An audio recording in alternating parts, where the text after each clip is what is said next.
رحمن رحمن ساعدني يا رحمن اشرح صدري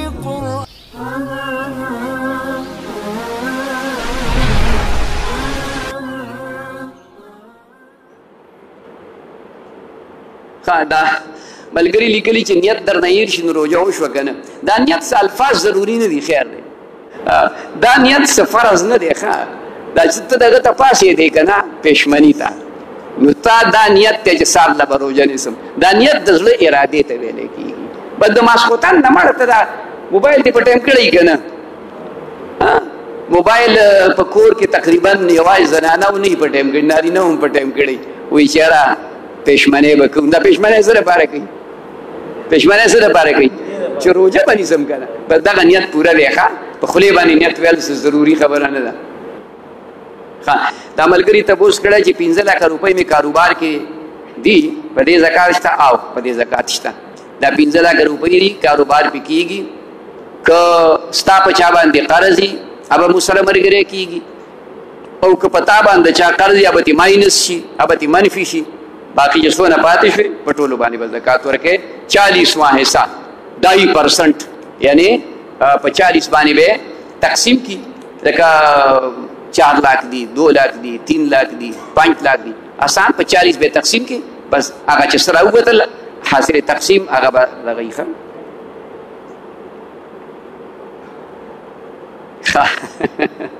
د تصوف څونه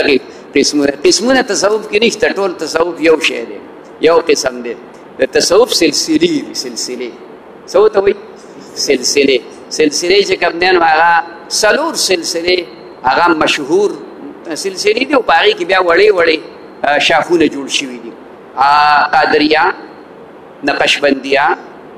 چشتیه سهروردیه دا څلور غټې سلسلې دي او بیا په دې کې وړې وړې په دې چشتیه کې یو سلسله د هغې ته شطاریه ویلی کېږي نو دا پکې وړې وړې بیا وروستو لکه څنګه چې یو غټه مدرسه وي لوی دارالعلوم او بیا هغې کې هغه ټول سبق د اخره پورې پړاویږي او د هغې نه یو وړه مدرسه هغلته کې څوک جوړه کړي هغلته کې څوک جوړه کړي هغې کې لږ لږ سبق پړاویږي دغه سلسلې دی نو دې کې قسمونه نشته دی دې کې سلسلې دي خبره پوه شوي که نه او دی دا چوپ او کوپ دا دواړه ټکي غلط دي دا چوپ نه دی دا شف لفظ دی سړی څه دم وکړي که نه نو څه شف دا عربۍ ټکی دی د امر صیغه ده دې مطلب دا دی خدایا په دې وینا کې دا چې څه ما وي په دې کې شفا د دې سړي نصیب الحمد دې ووایې او شف یا کف د کف معنا ده خدای دا ورله کافي کې دا کف نه دی ښه کف لفظ دی کف کاف فی او شین فی شف او کف داسې ویل پکار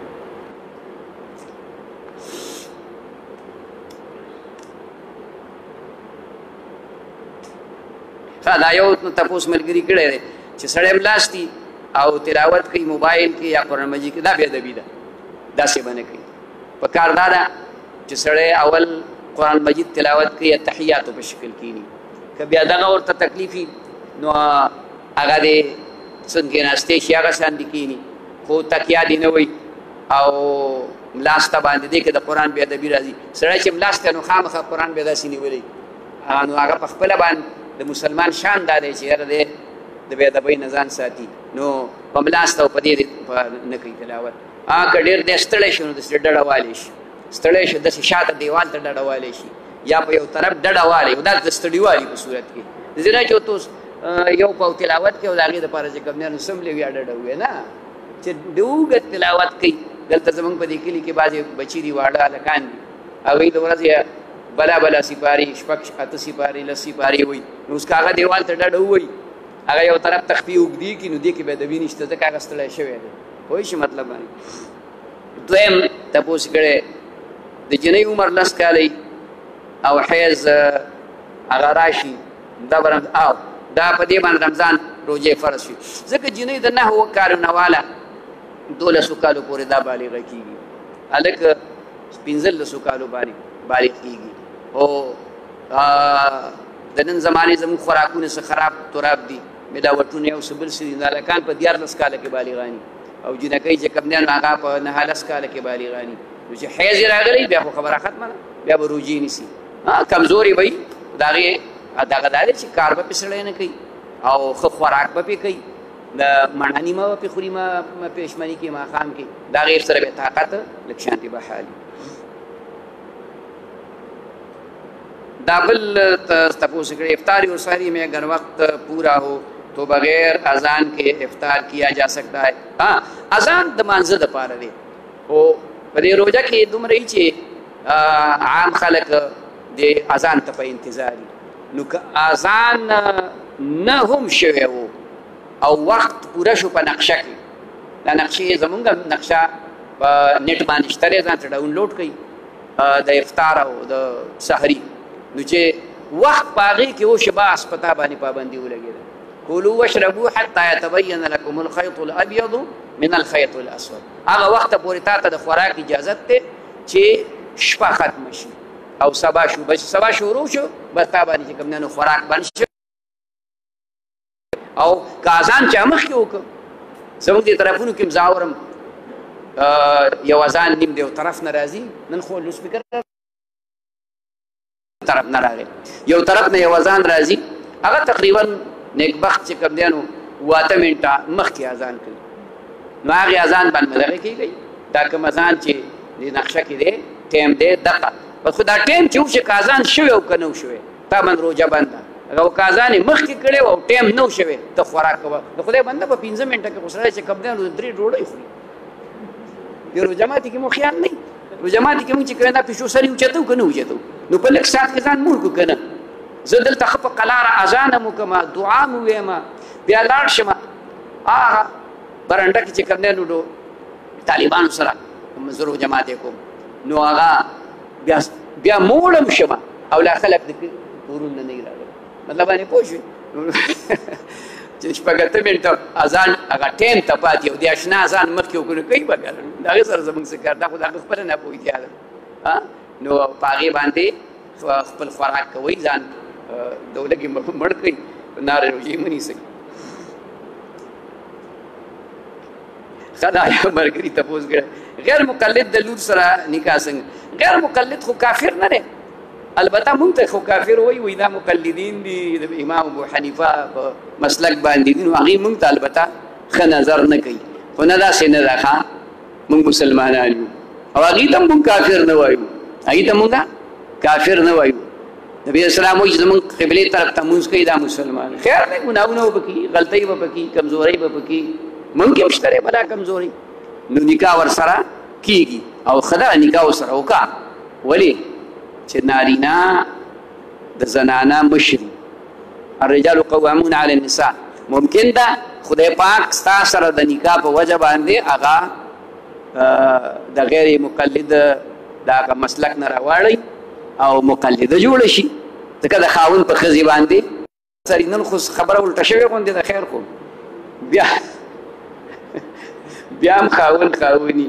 وایي خپلې لږې کلکې کوي ډېر یارېږئ مه مطلب باندې پوه مینه جدا سیز دی یاره جدا سیز دی خلک وایي دا پلانی وایي د ښځې نه یارېږي یارېږي ته نه د هغو سره مینه ډېره زیاته نو د مینې په وجه به دین نه قربانوئ ښه د مینې خپل خپل وختونه دي ښکلې کپړې وله راوړه ښکلی پیزار وله راوړه ښه خوراک وله راوړه ښځې په کالو خوشحالېږي چې واسطې کېږي کالي ورله جوړ او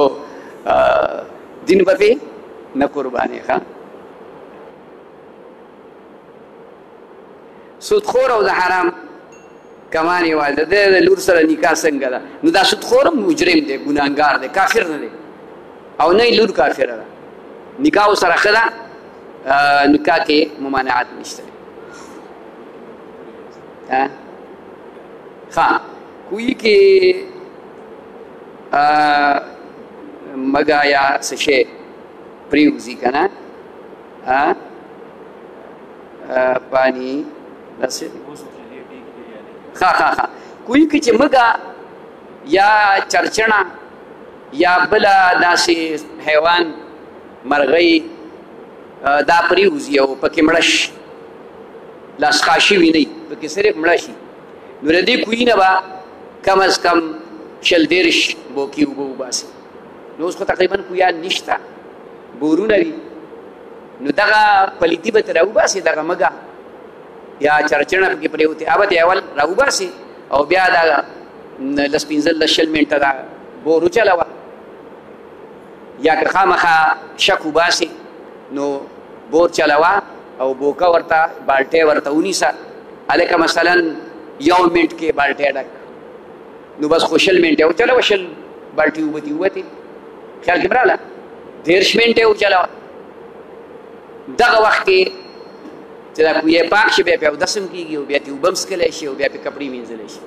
البته که دا مږه پکې څښا شوه وپړسېده یا مرغۍ پکې څښا شوه وپړسېده نو بیا به د دې نه که تا اودس وغیره کړی 3 ورځو 3 شواروزو اودس منځونه به راګرځې کپړې به لرې کې دغه په دې کمې کپړې انځلې به دوباره ووینځې او دا کوی به بیا مکمل پاکول غواړي اوس بور دی نو بور خو یار هغه خو وچېږي نه که نه پخوا کویانو چېدل په ټیمانو خلکو اوس هغه نه وچېږي نو چې نه وچېږي نو څه چل به ورسره کې د هغې به دا یو ترتیب وکړي چې مثال په طور دا اندازه به وکړي چې په دې بور کې 6 فوټه اوبه موجود دي 6 فوټه دلته به یوه کړه وکني او هغه 6 فوټه اوبه چې کوم دی ځکه دا بور خو لږ تنګ دی که نه بور خو زیات نه دی 4-5 انچه وي که نه ته به دې دغه اوبه په دغه اندازه باندې راوباسي که نورې سم نه نو بله اسانه طریقه علماو ښودلې کم از کم 300 بوقې به ترې وباسي ته ما مخکې وښودله چې 300 بوقې ترې وباسي د هغې دا طریقه ده چې بور ته به چې کوم دی بور بس پمپ به سټارټ کړي او بالټۍ به ورته ونیسي نو که په نیم منټ کې بالټۍ ډک که په منټ کې ډک په هغه ترتیب سره چې کوم دی 300 منټه مثلا اوبه بور وچلوه موټر وچلوه دا به پاک شي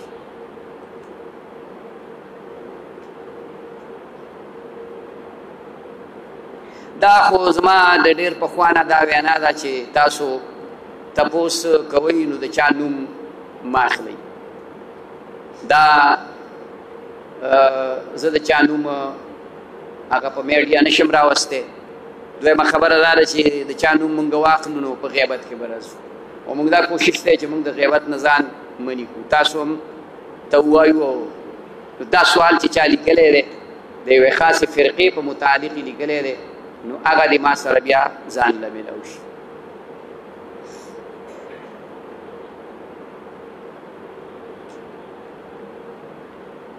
ماشوم د پیدایش دپاره وظیفه وښایه دعا هم دا لکه مطلب چې نارینه اولاد نه کېږي دا مطلبي چې نارینه اولاد د چا نه کېږي هغه رستو دلته کې چې کوم دی تعویض او د هغې دپاره خپله وظیفه ده هغه ملګری به دلته کې چې کوم دی د هغه نه هغه وظیفه او هغه تعویض حاصلېږي دا صغیره او کبیره ګناهونو نه او د نفساني خواهشاتو نه د بچ کېدو دعا اعوذ بالله من الشیطان الرجیم لا حول ولا قوة الا بالله العلی العظیم دا چې سړی ډېر وایي کم از کم چې سهار ماښام سل پیرې وایي یا هر مانځه پسې 40 پیرې وایي انشاءالله د خدای به د کبیره ګناه نه بچ کوي او لږ به خپل زور هم لګوي لږ خپل نرتوب به هم کوي که نه خیال کې راله شیطان خو هر وخت به موږ پسې دی نو ذکر چې ډېر کې نو شیطان به درنه تښتي نو دا وظیفه وایه اعوذ بالله من الشیطان الرجیم لا حول ولا قوة الا بالله العلی العظیم سهار ماښام سل پیرې یا هر مانځه پسې 40 پیرې انشاءالله خدای پاک به د صغیره کبیره ګناهونو نه حفاظت نصیب ښه دا ملګري لیکلي دي چې ذکر مونځ تلاوت وغیره کې مې زړه نه لګي زړه مې سخت دی ذکر پې اثر نه کوي څه حکم د دې 2 حالت دي که چرته په ذکر کې یا په عباداتو کې د سړي زړه نه لګي او دې په پروام نه کوي چې دا ولې نه لګي نو دا بیا د خفګان خبره ده او د ملګري د دې سوال نه دا معلومیږي چې دی په دې حالاتو خفه دی د دې سوال نه دا خود به خود معلومیږي چې دی خفه دی په دې حالات باندې چې یاره زما په دې ذکر کې زړه ولې نه لګي په تلاوت کې مې زړه ولې نه لګي مونځ کې مې زړه ولې نه لګي نو دی په دې حالت باندې خفه دی د دې سوال مطلب هم دقه دی چې دی خفه دی دې ته د تصوف په اصطلاح کې د قبض حالت وایي یو د بسط حالت یو د قبض. بسط دا چې سړي له ذکر او تلاوت او عبادت دا خوند او مزه ورکوي چې نور مې ډېر وکړی. او قبض حالت دې ته ویلی کېږي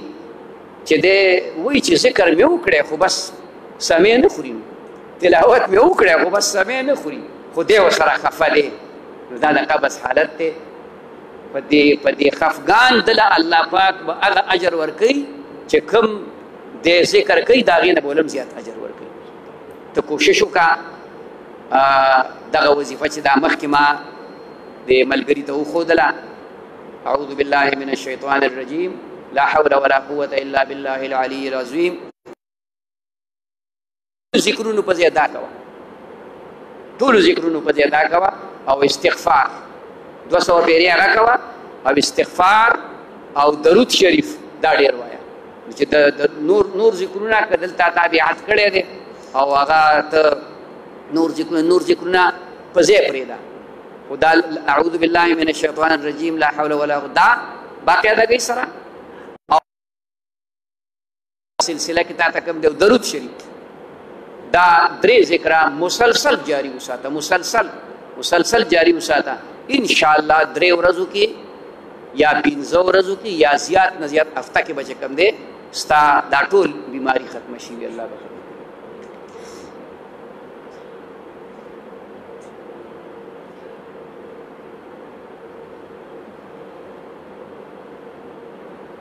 دا ملګري دا سوال بار بار شوی دی، فیسبوک باندې دا سوال کړی دی افتخار علي سعودي عرب نه چې په جوماتونو کې پابندي ده، نو موږ په دیره کې مونځ کولی شو. او د جمعې مونځ به تاسو په دیره کې چې کوئ نو جمعې مونځ به نه کوئ، د ماسپښین مونځ به هم کولی شئ په دیره کې. ځکه دیره کې کم از کم 4-5 کسه خو وي، 6-8 کسه خو وي. دا ګڼ کسان باقاعده جمع کوئ خپله دیره کې او مونځ هم په پابندۍ سره په جمع سره کوئ. یو کس پکې امام وي، نور به پسې مقتدیان او تراویح هم کوئ. او دارنګې چې کوم دی د جمعې مونځ البته نه شئ کولی، د جمعې مونځ د هغې دپاره چې کومه دی به د ماسپښین مونځ کوئ. تاسو نه یې ګناهګار، ځکه چې پابندي ستا د طرف نه نه، د ګورنمنټ د طرف نه نه. نو که ګورنمنټ اوس خو الحمدلله زما خیال دی چې چا راته وویې چې حرمین هغې آزاد کړل او هغې ته ازادي وشو. څه پته شته ده؟ پرون شوي دي حرمین. نو الحمدلله ووایې چې خدای پاک ډېر لوی رحم وکړو. نو اوس خو چې حرمین آزاد شو انشاءالله چې باقي جوماتونه به هم د سعودي آزاد شي انشاءالله، هغې باندې به پابندي ختم شي. خو چې کومه پورې وي نو تاسو په دیرو کې باقاعده په جامع او د جمعې مونځ به د ماسپښین کوئ. ښه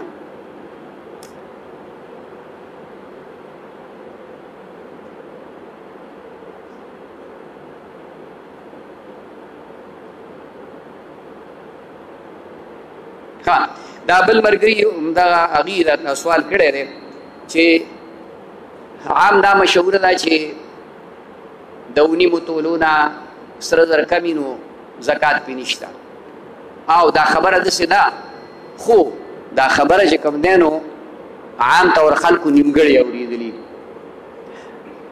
چې د یو بني آدم سره که نارینه او که زنانه چې د هغې سره د نور هیڅ شی نه وي، صرف سونه ورسره وي او هغه د 7.5 تولو نه کمه وي، نو بیا پې زکات نشته، بیا پې زکات نشته. او که نه د دې زنانه سره یا نارینه سره یوه توله سونه ده، یوه، خو ورسره یو 1500 روپۍ هم شته، یو 100 روپۍ هم شته، یو 1000 روپۍ هم شته. او دا بوډایګانې ډېرې ودي، دوی دا لوټونه چې 4 غبرګه راتاو کړي، بیا یې ته نری تار هم تاو کړی. مطلب باندې پوه شوې؟ نو چې یوه توله سونه ورسره هم ده او ورسره یو 50 روپۍ هم شته، 100 روپۍ هم شته، 1000 هم شته مثلا، دا به باقاعده دغه توله سونه به قیمت کي او هغه 1000 روپۍ به مو سره ملګري کي، د دې ټولو نه به زکات ورکوي. خبره اوس پوره وه انشاءالله چې اوس به م خبره پوره اورېدلي. ټیک ده که نه؟ ښه دا بل ملګري تپوس کړی دی محمد ارشاد نارینه اولاد دپاره وظیفه راکړي دا به رستو دلته کې چې کوم دی نو حاصله کوي دننه راځي ځای ډېر دې خوا راځي دننه راځي دننه دې خوا ځای ډېر دی بل طرف ته ځای ډېر دا مخه ورته لږه کولاو کوي رستو دلته هلک به ناست دي هغه نه به وظیفه او تعویض پوره د دې یو کورس لکه څنګه چې ډاکټر صاحب د درې څلورو دوايانو نه یو کورس هغه جوړ کړي وي هلکه دا نسخه به استعمالی نو دغه ترتیب سره به انشاءالله پوره زمونږ روحانیاتو باندې چې کوم دی نو دا تعویض هم پکې دی ساخ هم پکې دی او دعا هم پکې ده ابه رستو حاصله کوي ښه دا بل ملګري محمد نوم یې دی نن سبا سرسایه څومره نن سبا ښه ډېر ښکلی ټکی یې لیکلی دی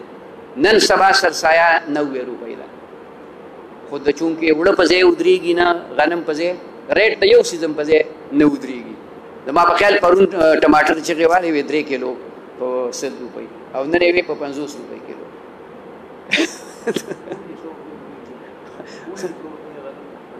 1900 که نه نو د هغې په لحاظ باندې د غنمو په ریټ باندې چې شي 95 روپۍ تقریبا جوړېږي نو ما خواسې ملګرو ته چې په 90 روپۍ غاړه خلاصېږي خو سبب کې قصې کوو راوند فګر ښه دی دا 100 روپۍ ښه دي 100 روپۍ ورکوئ لکه غاړه پې خلاصېږي په 90 زما دا مطلب نه دی خو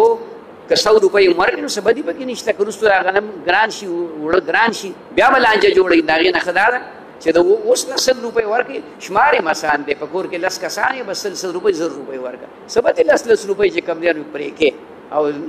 د 1000 روپو لوټ به چې کم دی نو هغه نیمګړی کوي مې نیمګړی کوه خو یو مسله ده یو زما خبره ده ګورې ښه دا هسې احتیاط دپاره ویم مسله په لحاظ باندې 90 روپۍ باندې چې کم دی نو غاړه خلاصېږي ښه دا محمد زاده تپوس کړی دی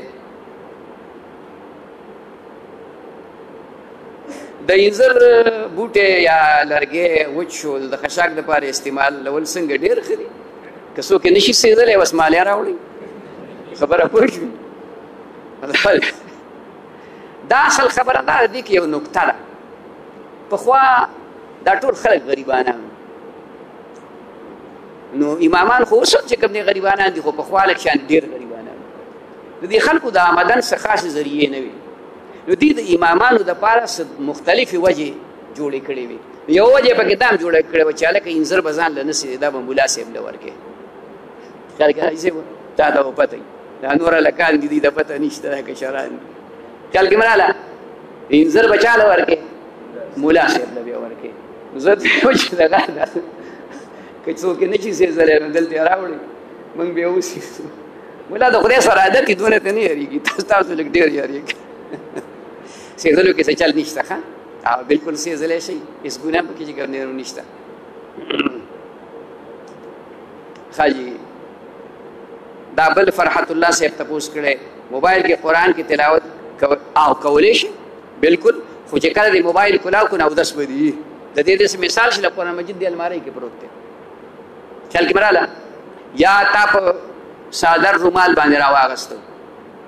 نو دا ګناه نشته پکې دا موبایل چې کله بند دی نو دا داسې ده لکه دا چې غلاف کې بند دي دا چې تا په رومال راغستی خو چې کله دې بټن کلاو کړه آن دې کړ او بیا دې پکې خصوصا قرآن مجید راواړو نو ستا به اودسي بیا اودس به پکې تلاوت نه کوې دا لکه د شل قرآن مجید دې راواغسته کولی شي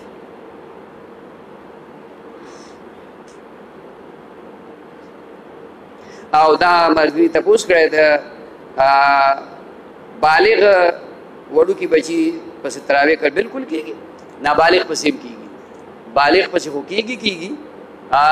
او اکثریت زموږ د حافظان وي هم داسې چې موږ مخکې کړی نو هغه اکثر وړوکي وي خیال کې مراله موږ د الوی چې کوم دی نو هسې ډوډۍ خلاص غوندي او دا واړه حافظان خدای دې نور هم ډېر کړي او الله دې عالمان به عمله کړي قسم دې خوند سړي له ورکوي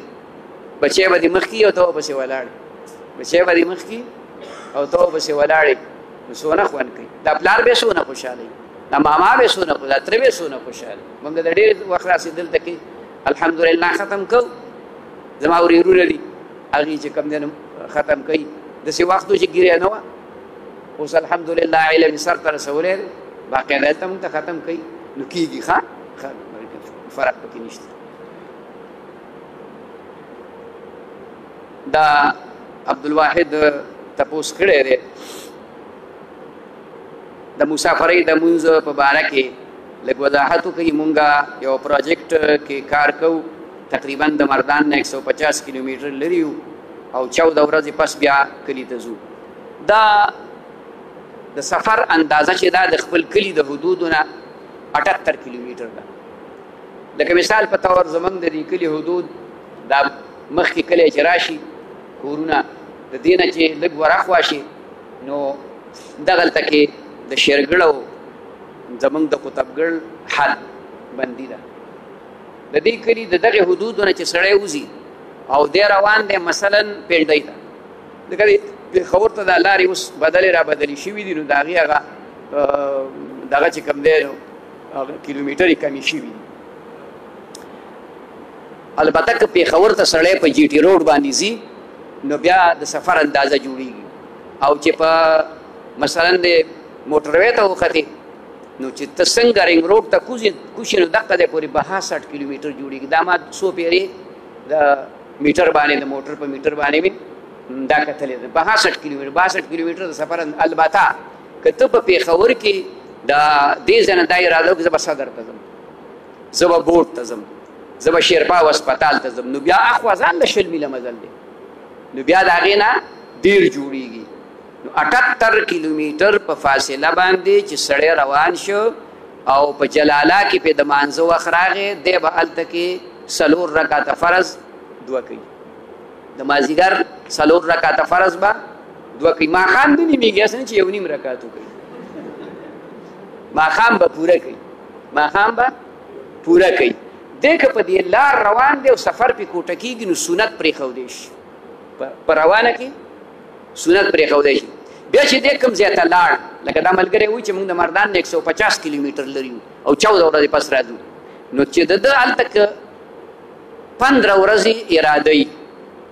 او 15 ورځې دی هلته کې پاتې نو دی به پوره مونځ کوي. که ځان له مونځ کوي هم به پوره کوي، که امام پسې کوي هم به پوره کوي. او چې 14 ورځې دي 15 نه کمې دي 10 ورځې دي 12 ورځې دي هفته ده نو دی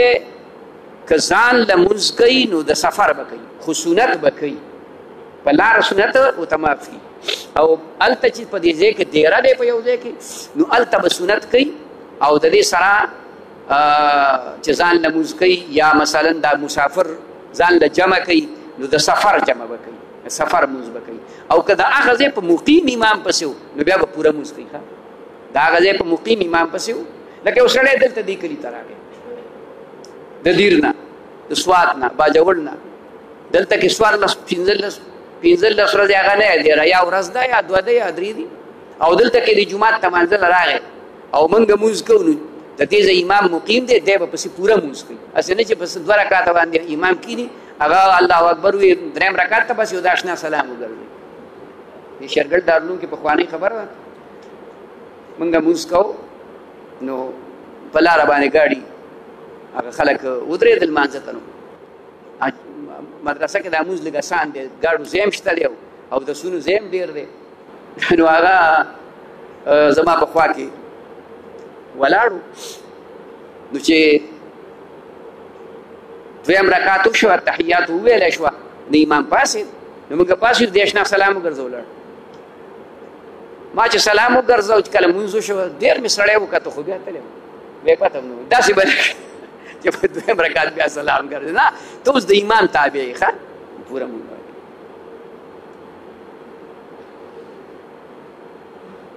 تراو کې د قرآن مجید د ختم څه حکم دی دا سنت دی. نبی علیہ السلام همیشه کړی،